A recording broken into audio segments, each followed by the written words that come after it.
Degree চাই, যার কারণে আমরা শাহবাগে আন্দোলন করতেছি। যতদিন না পর্যন্ত আমাদের দাবিটা আদায় না হয় ততদিন ইনশাআল্লাহ আমরা এই রাজপথ ছাড়ছি না। আমরা ইনশাআল্লাহ আমাদের দাবি নিয়ে বাসায় ফিরবো, এর আগে আমরা ইনশাআল্লাহ বাসায় ফিরবো না।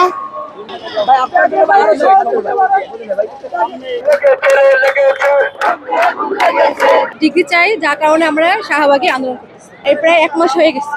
আমাদেরকে এখনো সান্ত্বনা দেওয়া হচ্ছে যে তারা মিটিং করতেছে, তারা করতেছে, খালি তারা করতেছে, কিন্তু এখন আমাদের চূড়ান্ত কোনো ডিসিশন আমরা পাইনি এখন পর্যন্ত। আমরা গত 24 দিন এই আন্দোলন করতে আছি। আমরা স্মারকলিপি পাঠাইছি প্রত্যেকটা অধিদপ্তরে, কয়েকটা ডিসি অফিসে, প্রত্যেক জেলা থেকে। যখন আমরা এরপরেও তারা আমাদের দাবি যৌক্তিক এগুলো জানার পরেও, মানার পরেও মুখে স্বীকার করে তারা, কিন্তু এটার পক্ষে পজিটিভ কোনো ইনিশিয়েটিভ তারা নেয় না। এজন্য আজকে আমরা বাধ্য হয়ে গোটা বাংলাদেশ থেকে আমাদের কর্মসূচি ছিল শহীদ মিনারে আমাদের মহাসমাবেশ, এবং আমরা এই মহাসমাবেশে একটা পর্যন্ত আলটিমেটাম দিয়েছিলাম আমাদের যে মহাকর্তা ডিজিএনএম এবং বিএনএমসি তাদেরকে, যে আপনারা যদি একটার মধ্যে শহীদ মিনারে চলে আসেন তাহলে আমরা এখান থেকে আপনাদের আশ্বাসে এবং আপনাদের প্রজ্ঞাপনে আমরা আমাদের কাজে ফিরে যাই। যতদিন না পর্যন্ত আমাদের দাবিটা আদায় না হয় ততদিন ইনশাআল্লাহ আমরা এই রাজপথ ছাড়ছি না।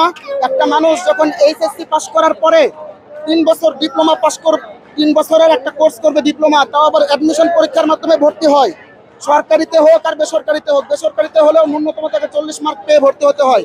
ইংলিশ কারিকুলামে 3 বছর লেখাপড়া করে এবং ফাইনাল পরীক্ষা দেওয়ার পরে তারা আবার 6 মাসের ইন্টার্নশিপ ডিউটি করে।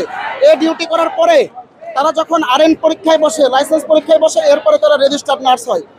এত কিছু, এই যে সংগ্রাম, জীবন যুদ্ধ, এরপরে যে পরিশ্রম, আমাদের এই পরিশ্রমের মূল্য কোথায় আমরা শেষ পর্যন্ত আমরা শুনতে পাই যে আমরা এইচএসসির সমান, আমরা ইন্টারের সমান।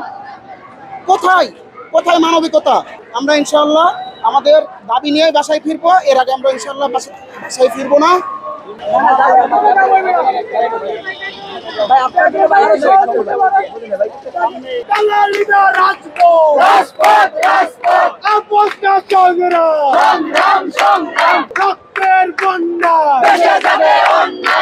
দর্শক, যেমনটি দেখছেন পুলিশের